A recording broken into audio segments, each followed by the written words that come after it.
Stellt euch eine Szene vor, die eigentlich unmöglich sein müsste: Eine junge Engländerin ohne akademischen Titel, ohne Gewehr, ohne männliche Begleitung sitzt 1960 tief im afrikanischen Urwald und schaut wilden Schimpansen direkt in die Augen. Die Tiere starren zurück. Keiner rennt weg. In diesem Moment beginnt nicht nur eine der größten wissenschaftlichen Revolutionen des 20. Jahrhunderts, in diesem Moment beginnt die Geschichte von Jane Goodall, der Frau, die bewiesen hat, dass Tiere Seelen haben, dass wir nicht die einzigen Wesen mit Persönlichkeit, Kultur und Gewalt sind und die uns bis heute zeigt, wie wir diese Welt noch retten können. Wenn euch diese Vorstellung jetzt schon den Atem raubt, dann drückt bitte sofort auf Gefällt mir und abonniert den Kanal mit Glocke, denn genau für solche Geschichten sind wir hier. Valerie Jane Maurice Goodall kommt am 3. April 1934 in Hampstead, London, zur Welt. Der Vater ist Rennfahrer und Ingenieur, die Mutter Mortimer eine bekannte Schriftstellerin.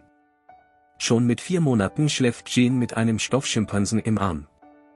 Mit 4 Jahren versteckt sie sich stundenlang im Hühnerstall, um herauszufinden, wo genau das Ei herauskommt. Die Familie ruft bereits die Polizei, weil das Kind verschwunden ist.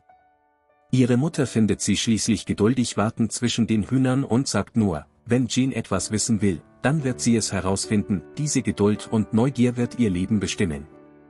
Als 10-Jährige verschlingt sie Tarzan und Dr. Dolittle Bücher und beschließt, ich werde nach Afrika gehen und mit wilden Tieren leben. Die Lehrer lachen, die Familie hat nach dem Krieg kaum Geld, ein Studium ist unmöglich. Jane macht eine Sekretärinnenschule, jobbt als Kellnerin, arbeitet bei der BBC und in einem Dokumentarfilmstudio. Jede überflüssige Mark wird gespart. 1957, mit 23 Jahren, bekommt sie endlich die Einladung einer Schulfreundin nach Kenia. Sie verkauft ihr ganzes Erspartes, steigt in Mombasa von Bord und Afrika lässt sie nie wieder los. 1960 trifft sie in Nairobi den legendären Paläontologen Louis Leakey. Der sucht jemanden, der Schimpansen in freier Wildbahn studiert ohne die starren Regeln der Universitäten. Leakey ist beeindruckt von ihrem Wissen und ihrer Leidenschaft und stellt eine einzige Bedingung: weil die britische Kolonialverwaltung keine alleinreisende Frau im Busch erlaubt, muss ihre Mutter die ersten Monate als Anstandsdame mitkommen. Am 14. Juli 1960 betreten Jane und ihre Mutter Wanne das Gombe-Reservat am Ostufer des Tanganyika-Sees. Es gibt kein fließendes Wasser, keine Straße, Malaria, Giftschlangen und Schimpansen, die vor Menschen flüchten. Die ersten 4 Monate sieht Jane kaum ein Tier aus der Nähe.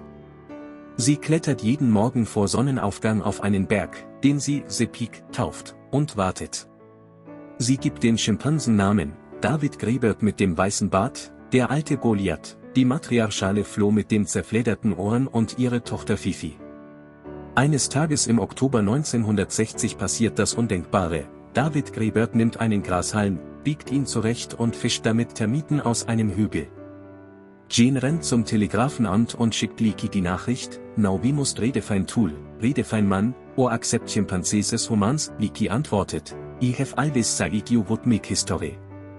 Weitere bahnbrechende Entdeckungen folgen Schlag auf Schlag: Schimpansen jagen in Gruppen, essen Fleisch, führen jahrelange Kriege, begehen Kannibalismus, trauern um ihre Toten, küssen, umarmen, versöhnen sich. Sie benutzen Blätter als Schwämme, Steine als Hammer und Amboss, und sie überliefern Wissen von Generation zu Generation. Sie haben Kultur. Privat ist Jane zweimal verheiratet. 1964 heiratet sie den niederländischen Baron Hugo van Lawick, den National Geographic als Fotografen schickt. 1967 wird ihr Sohn Hugo Eric Louis geboren, von den Schimpansen liebevoll Grub, Made, genannt, weil er als Baby so aussah. Grub wächst praktisch bei den Schimpansen auf, reitet auf Flo's Rücken und lernt laufen, während David Gribert zuschaut. Die Ehe zerbricht 1974 an der ewigen Trennung. Ein Jahr später heiratet Jane Derek Bryson, den tansanischen Nationalparkdirektor und ehemaligen RAF-Piloten. Derek schützt Gombe politisch und liebt Jane leidenschaftlich, bis er 1980 mit nur 56 Jahren an Krebs stirbt. Jane trägt seitdem nur noch schwarz und grau, wenn sie offiziell auftritt, eine stille Trauer, die nie ganz vergeht. Ihre 4 größten Lebenswerke im Detail.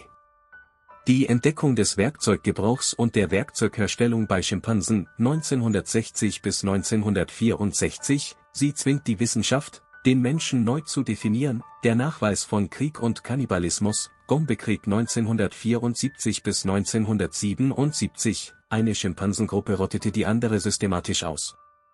Das Bild des edlen wilden Affen zerbricht für immer, die langlebigste Wildtierstudie der Geschichte. Das Gombe-Projekt läuft seit 1960 ununterbrochen, heute in der 3. Generation von Forschern und der 5. Generation von Schimpansenfamilien.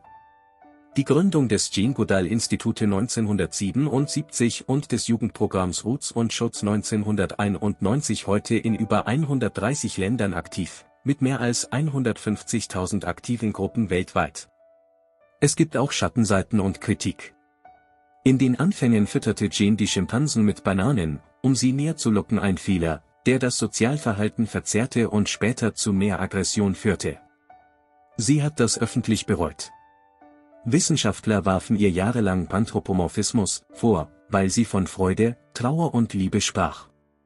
Heute gilt genau diese emotionale Intelligenz als ihr größter Verdienst.